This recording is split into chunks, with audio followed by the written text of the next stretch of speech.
Welcome to Insights on a Spiritual Path, a podcast where I explore the profound nature of spirituality and consciousness through enlightening conversations with seekers, practitioners, and teachers from around the world. Welcome to part 2 of discussing the hidden dangers in mediumship. In part 1, we explored the physical toll on our bodies when we neglect to manage our own energy reserves. Now, in part 2, we explore the psychological effects. While the physical consequences of mediumship demand serious attention, it's the psychological consequences that reveals perhaps the most profound challenges. The mind that becomes a vessel for others' most intimate grief experiences a form of trauma unlike any other. Mediums don't merely witness suffering. They embody it, creating what might be termed a compounded consciousness, where boundaries between self and others dissolve in psychologically transformative effects. Professional mediums regularly encounter emotional experiences from both the living and the deceased, creating a unique form of trauma that operates beyond conventional therapeutic frameworks. This psychological burden manifests not as simple empathy, but as something more immersive. The medium's consciousness becomes a crossroads where multiple streams of grief, trauma, and emotional pain converge within a single psyche. Here's the kicker. Unlike therapists who establish clear professional boundaries and emotional distance, mediums experience direct sensory and emotional impressions simultaneously from multiple sources. That's really important to consider. So if you, for example, are giving a one-to-one sitting, you have the source of grief in front of you perhaps with your sitter, plus you are receiving all these impressions. You might even be seeing clairvoyantly things that are just very graphic perhaps, or feeling things that are deeply emotional that you can't put just an empathic barrier there. You're experiencing these things. And this is why it's so important to consider your energy in this. See, mediums might feel the sense of physical pain, emotional anguish, or even traumatic death experiences, as if these events were happening within their own bodies and minds. It's complicated, isn't it? This creates what psychologists term boundary dissolution, the blurring of where the medium's consciousness ends and another's begins. Without sophisticated psychological protection mechanisms, this boundary dissolution creates profound risks. Identity confusion becomes a real possibility when one regularly experiences emotions and sensations that originate outside of oneself and one's own experiences. Emotional regulation becomes extraordinarily difficult when processing not only personal feelings, but also the unresolved grief and trauma of others.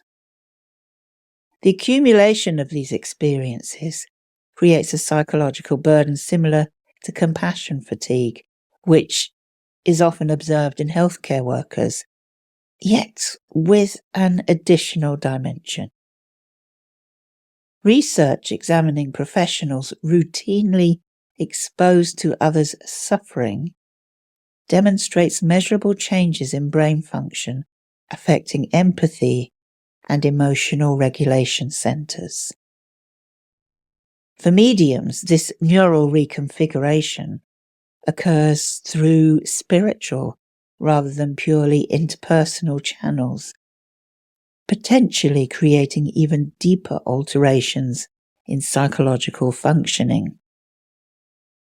Sometimes ethical dilemmas further intensify this burden. Imagine receiving information that your client isn't emotionally prepared to hear, perhaps details about a traumatic death or unresolved family secrets. The medium faces an impossible choice between spiritual integrity, delivering the messages received, and client welfare, protecting someone from potentially devastating revelations. The internal conflict creates a secondary form of psychological strain where the medium's values and professional responsibilities clash in irreconcilable ways. Perhaps most unsettling is how the psychological impact extends far beyond the session room.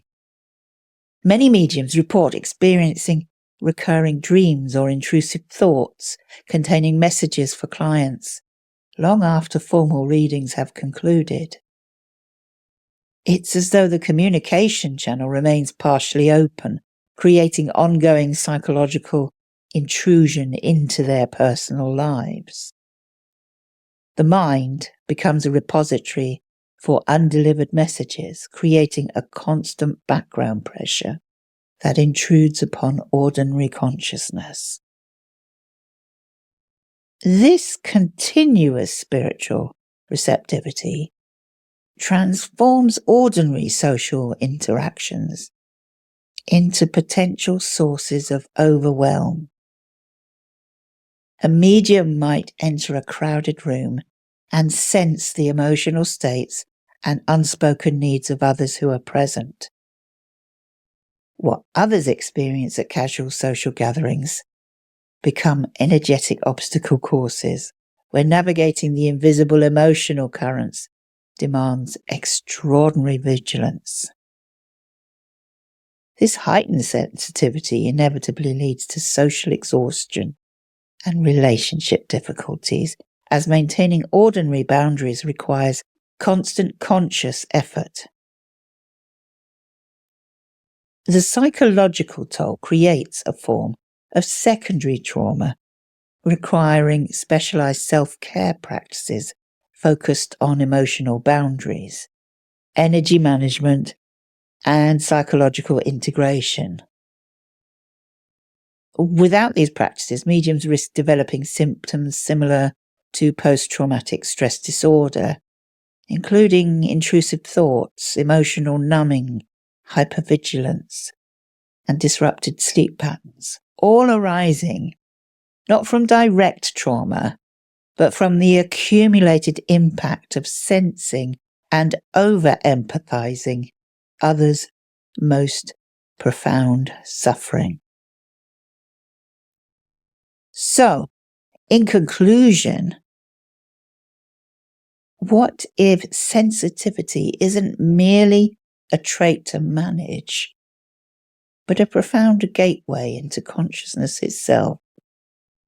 You see, we can learn to embrace the sensitivity as a gift rather than a burden, allowing ourselves to connect deeply with our clients whilst also protecting our own energy. So this perspective transforms the narrative around heightened sensitivity from one of limitation to one of possibility. The scientific research fascinatingly aligns with spiritual accounts, showing heightened activity in brain regions associated with awareness and empathy, which correlates with deeper spiritual experiences. Rather than dismissing these sensitivities as psychological quirks, we might instead recognize them as genuine capacities for energetic exchange.